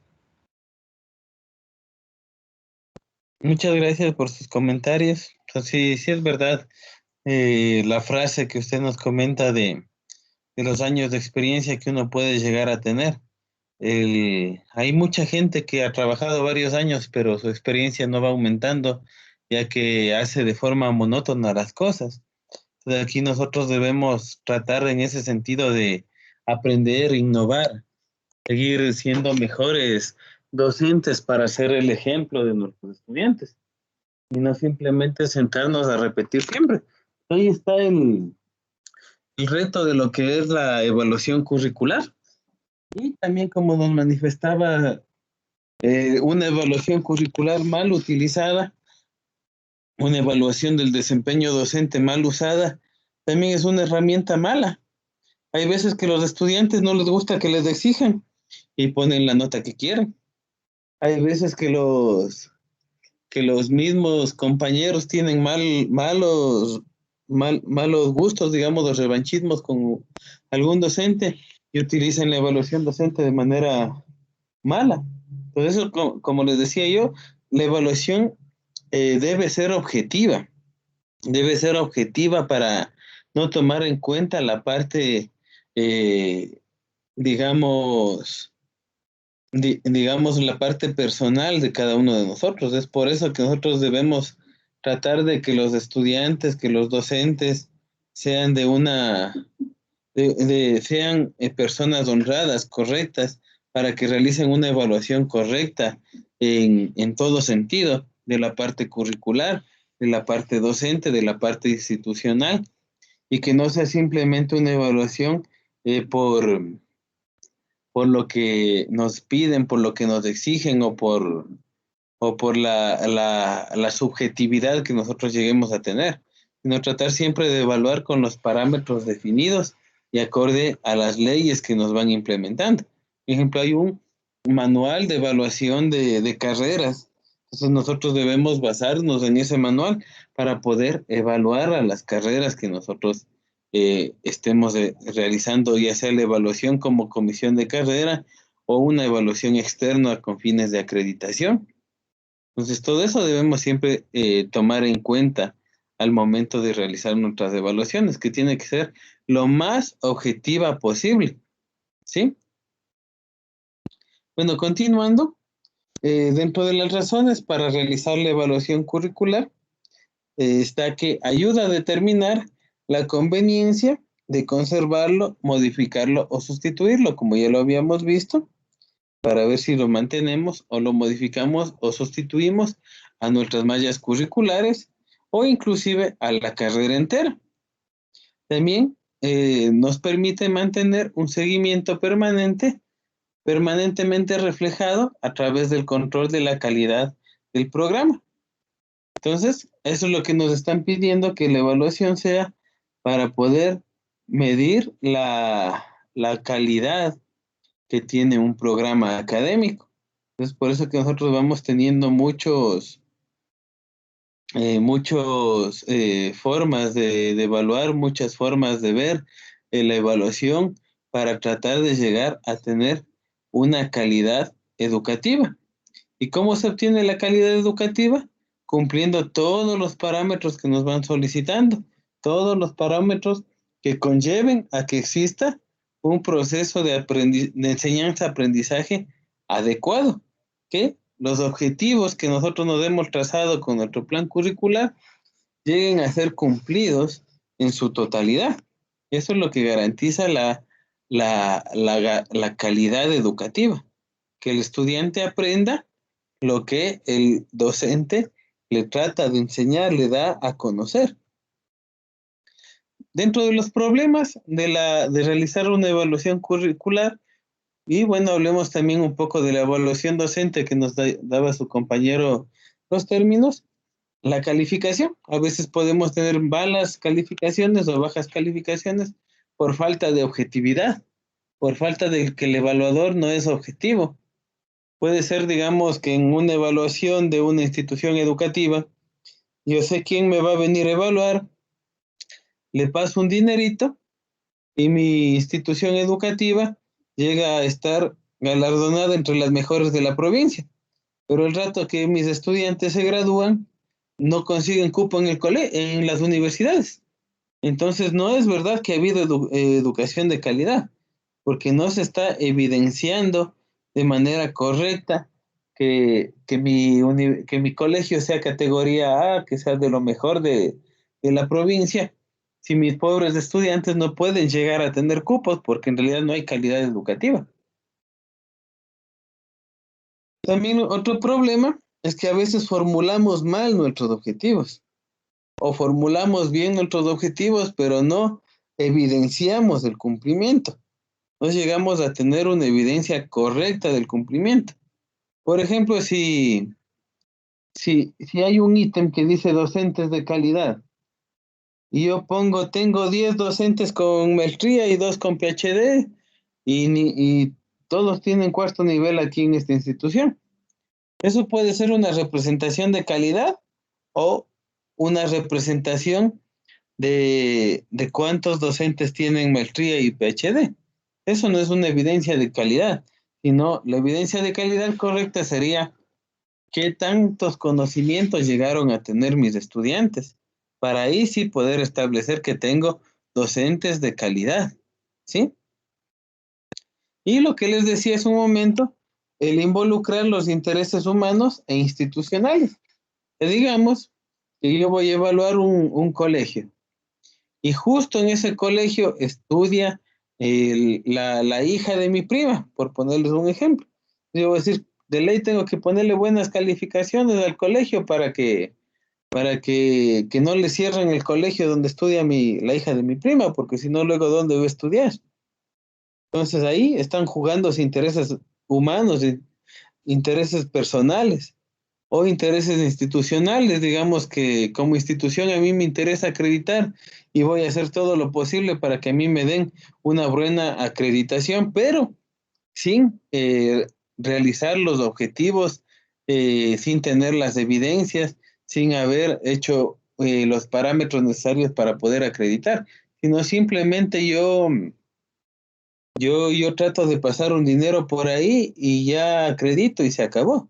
Entonces ahí es los problemas que nosotros podemos llegar a enfrentarnos en el momento de una evaluación curricular. Entonces siempre debemos tratar de que no existan estos problemas. ¿Y cómo podemos hacer eso? Evaluando de una manera objetiva a lo que nosotros estamos realizando, sin poner intereses personales, sin tratar de hacer lo que no es, sino simplemente evaluar de una manera correcta y con ética, nada más. Bueno, dentro de las operaciones fundamentales para conducir la evaluación curricular, tenemos el definir y delimitar lo que nosotros queremos evaluar. Debemos tener bien claro qué es lo que vamos a evaluar. Yo les pongo un ejemplo. A veces uno va a defender una tesis o acompaña a una persona que está defendiendo su tesis o es parte de un tribunal de evaluación de tesis y le dicen, y si usted hubiera aplicado tal método, ¿qué resultados hubiera obtenido? Pues ahí lo que se responde, aunque parezca una grosería, es no puedo darle esa respuesta porque eso no hice. No es mi objetivo cumplir esa situación. Entonces ahí, ¿qué es lo que tiene que evaluarse? es el cumplimiento de los objetivos propuestos. Y si ese profesor me pone 0 por haberle respondido eso, yo tengo que apelar. Me está poniendo 0 porque me preguntó algo que no compete con los términos de evaluación de la tesis, por ejemplo. O a veces me dicen, ¿y por qué solamente hizo la encuesta a 20 personas y no a 100? Él dice, la fórmula me dio esa cantidad, pero yo quiero saber qué pasaría si son las 100 a los que evaluó. Entonces ahí usted tiene que decirle, no, es que esos parámetros son los que a mí me dieron y es por eso que yo apliqué a ese número de personas la encuesta. A veces los revisores se molestan porque quieren sacar resultados de otra forma, quieren evaluar contenidos que no tienen nada que ver. Por ponerles, digamos, hago una evaluación de los estilos de aprendizaje de un cierto grado de cierto colegio de una ciudad, de la ciudad de Riobamba, por poner de ejemplo, y alguien me viene a preguntar y los objetivos y los estilos de aprendizaje serían los mismos si yo hago la evaluación en un colegio de Quito. Pues ahí uno lo que tiene que responder es que no sabe porque no ha realizado ese estudio. Entonces siempre se delimita lo que nosotros podemos evaluar. ¿Y qué es lo que tenemos que evaluar? Es el cumplimiento de los objetivos propuestos. Maestro, ¿Sí? ¿Me escucho? Muchas gracias. Bueno, en realidad cuando hablamos de la evaluación es tan profunda la situación que debemos siempre recordar que la evaluación es prácticamente un ciclo, ¿no? Que nos permite ver precisamente qué es lo que está bien y qué es lo que está mal. Pero para llegar a eso, como usted lo está nombrando claramente, vienen los objetivos. Y también tenemos que tomar en cuenta que para poder hacer una buena evaluación tienen que estar bien establecidos los estándares de calidad. Los estándares de calidad que se basan en lo que es la misión y la visión de la institución a la que vamos a evaluar, o la visión y la misión de nuestro año, si va a ser en nuestro trabajo diario, y si es de nuestra institución, igual, basarnos en los estándares de calidad. Por otro lado, también es muy importante, como usted lo está nombrando bien, que la evaluación tiene que ser bastante objetiva, porque ¿cuál ha sido la falla de la evaluación en todos los niveles? Y hablando no solamente a nivel institucional, sino también a nivel estudiantil, es la subjetividad que existe en la evaluación. Entonces es preciso, indispensable y fundamental poder elaborar y poder mantener rúbricas de evaluación que permita verificar ciertamente qué es lo que queremos evaluar. Y así se deja de lado el criterio personal, se deja de lado la subjetividad. Entonces, cuando se manejan las rúbricas de evaluación, se va delimitando exactamente qué es lo que vamos a evaluar, sea a nivel institucional, sea a nivel estudiantil, a nivel de docentes, y con eso realmente hay una mejoría bastante grande de lo que es el proceso de evaluación. Y en nuestro sistema educativo, lamentablemente, siempre se ha mantenido la subjetividad a la evaluación. Es por eso que lo que usted decía, por otro lado también los factores de corrupción son bastante altos en todos los niveles. Y ahí, ¿por qué topo este puntito? Porque usted lo decía, ¿no? Me voy a evaluar un instituto o un colegio donde está la sobrina y ciertamente, ¿qué pasa? No se toman en cuenta los estándares de calidad y se los pasa y luego viene el fracaso social. Recordemos que de las instituciones educativas nacen los profesionales y por ende nace la nueva sociedad. Entonces, si desde el nivel inicial empezamos con la básica, con el colegio, a establecer buenos sistemas evaluativos, simplemente, ¿qué va a hacer? Vamos a tener un cambio no solamente a nivel académico, sino a nivel social, a nivel cultural y en todos los niveles. ¿Por qué? Porque se va a permitir vivenciar un proceso real de evaluación en donde sirva no como instrumento punitivo, sino más bien como un instrumento. La evaluación tiene que ser un instrumento en donde se pueda tomar decisiones para poder mejorar. Y de ahí viene que después de la evaluación, pues siempre se hace un plan de mejoras, ¿no? Pero siempre hay que tomar en cuenta los estándares de calidad. Eso, compañerito, gracias. Maestro, perdón, y compañeros. Muchas gracias por sus aportes. Bueno, continuemos un poquito porque ya el tiempo se nos va acabando. También es necesario definir operacionalmente los valores que nosotros vamos a evaluar. Bueno, el día de mañana les daré un ejemplo, digamos, de la educación superior, que nosotros vamos estimando qué es lo que queremos evaluar y cómo medir esa evaluación. Por ejemplo, si a mí me piden medir las bibliotecas que tiene una institución, no es que yo voy a decir, ¿tiene biblioteca? Sí o no. No es que voy a decir, sí, tiene una biblioteca y yo ya le doy el puntaje, el 100% de puntaje. No, lo que yo tengo que hacer es, por ejemplo, una revisión de libros, ver qué tan actualizados están esos libros. Actualmente, bueno, no solamente desde la actualidad, sino ya desde antes mismo, también se evaluaba y se sigue evaluando el acceso a los libros virtuales, no solamente libros físicos. En las universidades también se evalúa lo que es el acceso a repositorios digitales.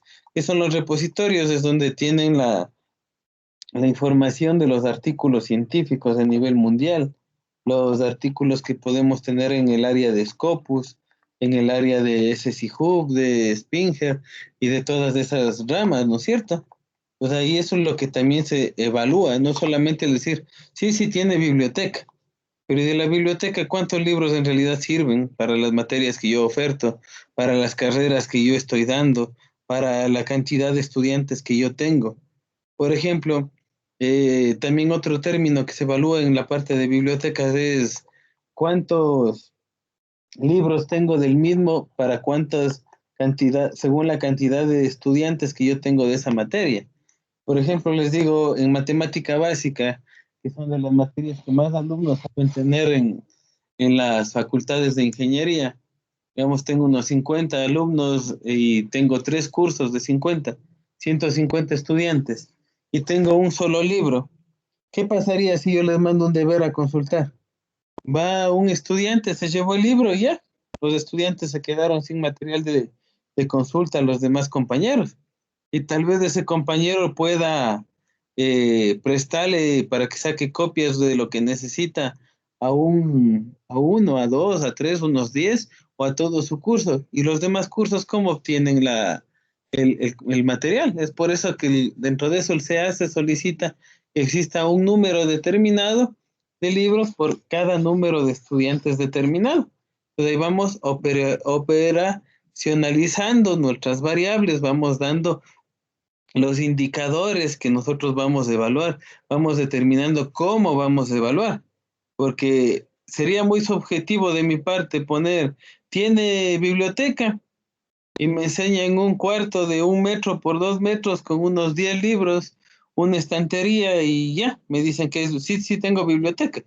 Pero otra cosa es qué tan buena es esa biblioteca para lo que yo necesito, o qué tan pasada de moda está para lo que yo en realidad necesito. Otra parte fundamental es el seleccionar y elaborar instrumentos y procedimientos para medir. Pues aquí nosotros vamos elaborando pruebas de escala, listas de chequeo, técnicas de análisis de documento, etcétera, para nosotros poder llegar a determinar que las variables e indicadores que determinamos en el ítem anterior sean o no sean cumplidos. Aquí vamos a determinar cómo hacer esa medición. Y es importante igual revisar continuamente los pasos anteriores, siempre estar revisándolos para poder ver que nuestra evaluación sea 100% objetiva.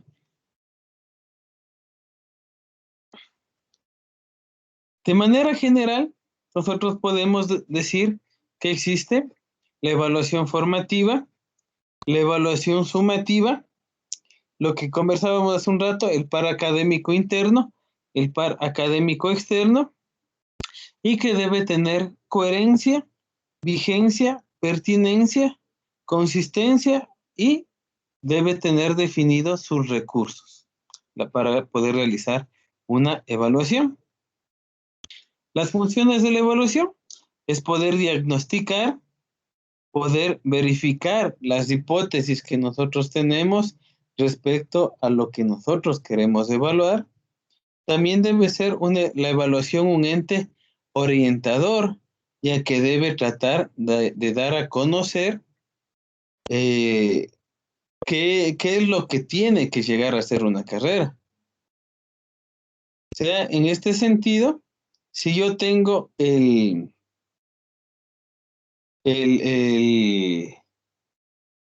reglamento de evaluación de carreras del CENESID como un documento público, mejor dicho, del CEACES, no del CENESID, pues yo tengo que leer ese reglamento para saber qué tengo que cumplir, qué tengo que yo hacer. Y también tiene que cumplir con la evaluación, con la función pronóstica. Esto quiere decir que nos ayude a determinar, a pronosticar cómo va a estar nuestra carrera a futuro. Lo que les decía, es muy importante saber si nuestros estudiantes van a llegar o no a conseguir trabajo, ¿sí? Entonces, para eso nos va sirviendo la evaluación. Dentro de la educación curricular debemos tener la parte de los criterios científicos, la validez interna, la validez externa, la confiabilidad que tiene nuestra currícula y la objetividad que tiene esa currícula. Por ejemplo, una falta de objetividad sería, les pongo un ejemplo. Yo soy ingeniero en electrónica y estoy dando clases en una carrera de lenguaje y comunicación. Y la única materia que pudiera ayudar ahí es algo de computación. Y yo de manera subjetiva, a mi malla curricular le pongo computación 1, computación 2, computación 3, computación aplicada avanzada, y pongo 5 materias de computación para yo asegurarme tener trabajo ahí. Pero, ¿y todas esas 5 computaciones están en realidad sirviendo de algo a mi profesional de lenguaje y comunicación?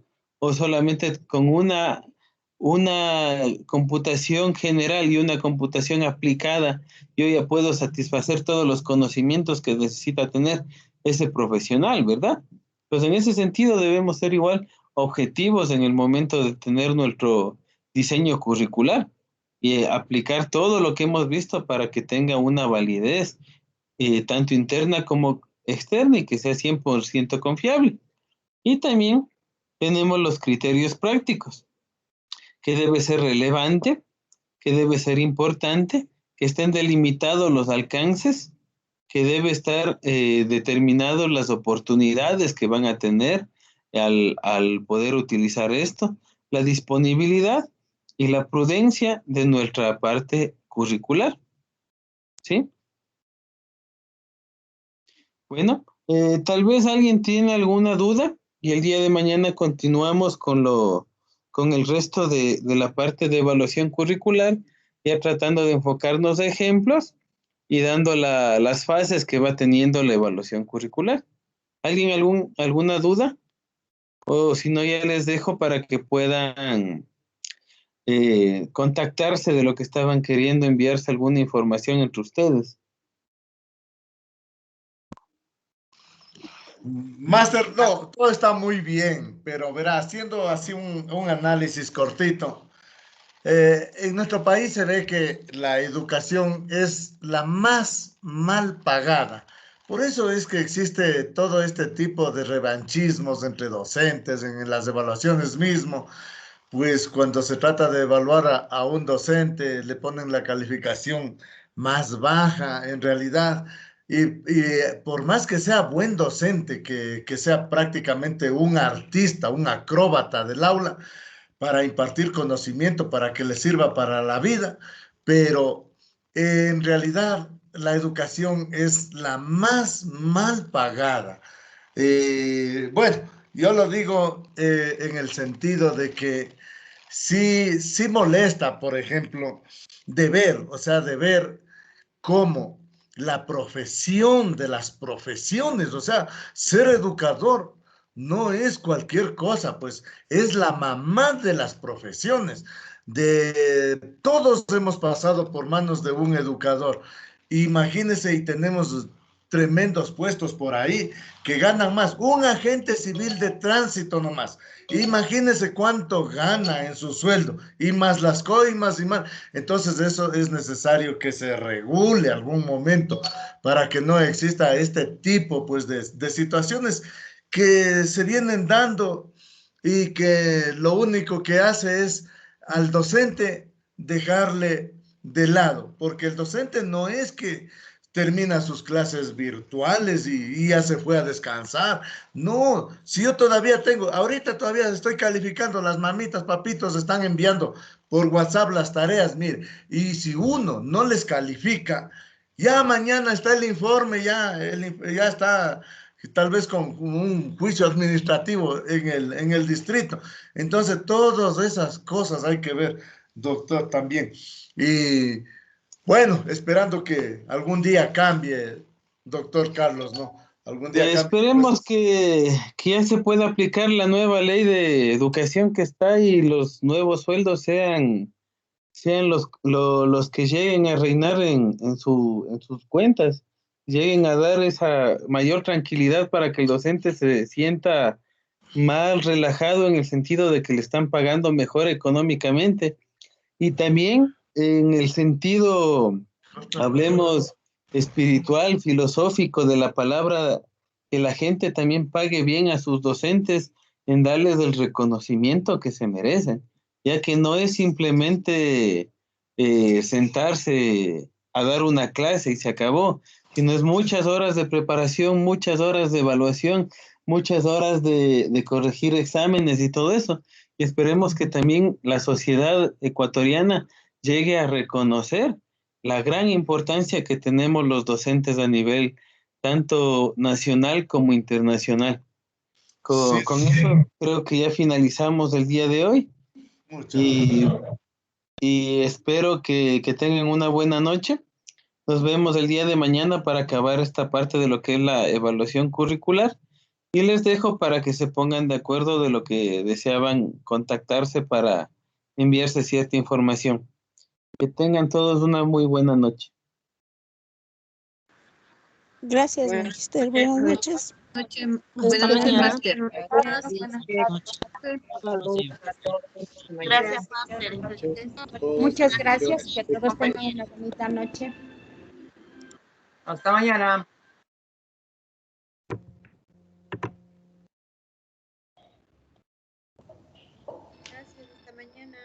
Gracias, hasta mañana. Y una linda noche.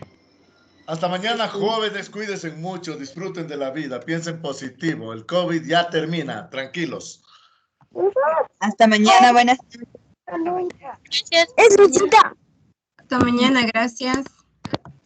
COVID no termina nunca.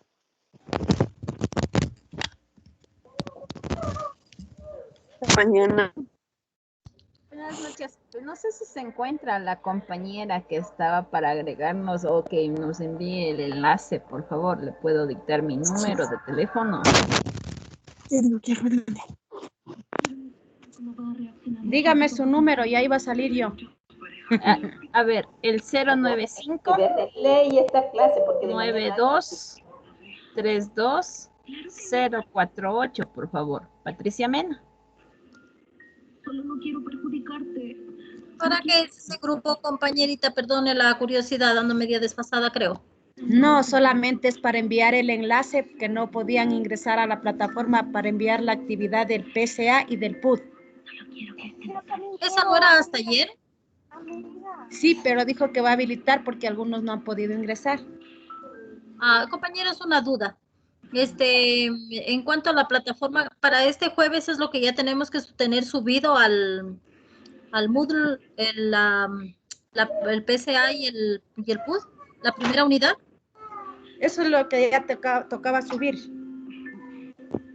Porque la primera unidad del PCA ya estaba habilitado ayer, ¿no es cierto? Eso yo sí subí. Pero en la plataforma también hay que subirlo. No. En la otra plataforma es lo que hicimos sobre lo general y lo del tema 1 con lo que era la construcción, la informativa, todo eso. Ya. Y eso es para el jueves, hay que tener todo completo. Ajá. Sí, con el perfil y todo. Ay, gracias, muy amable, compañera. Gracias, muy amable. Que tengan una linda noche, compañeros. Hasta mañana, linda Igualmente, noche. hasta mañana. Por favor, ayúdeme.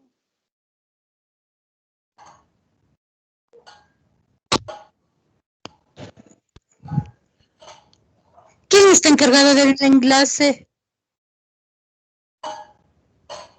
Cállate. ¿Quién Ya está terminó encargado? la clase. Me pueden mandar. Les doy mi número de teléfono. 09829355579. Repita, por favor. 09829355579. Sandra Cano. 098 29 35 29 35 579. 579. Ya le revisé. Ya. Compañera, disculpe, ¿para qué es ese grupo? Tengan una bonita noche. Gracias, compañeros. Muy buenas noches.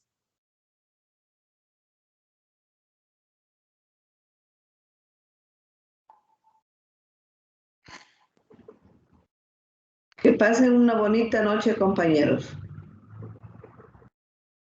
Igualmente para todos, una linda noche desde Quito.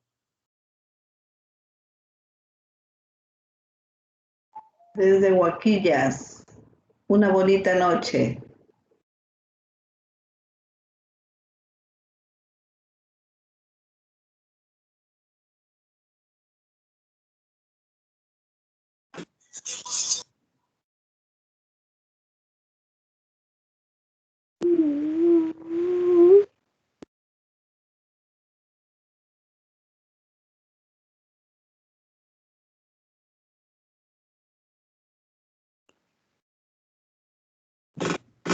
Mamita,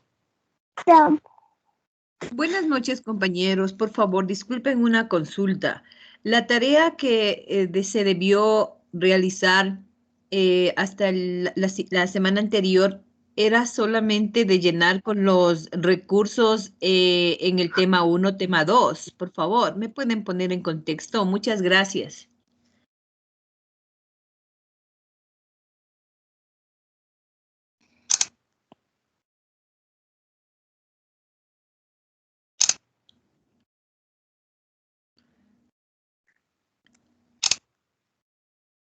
Compañeras.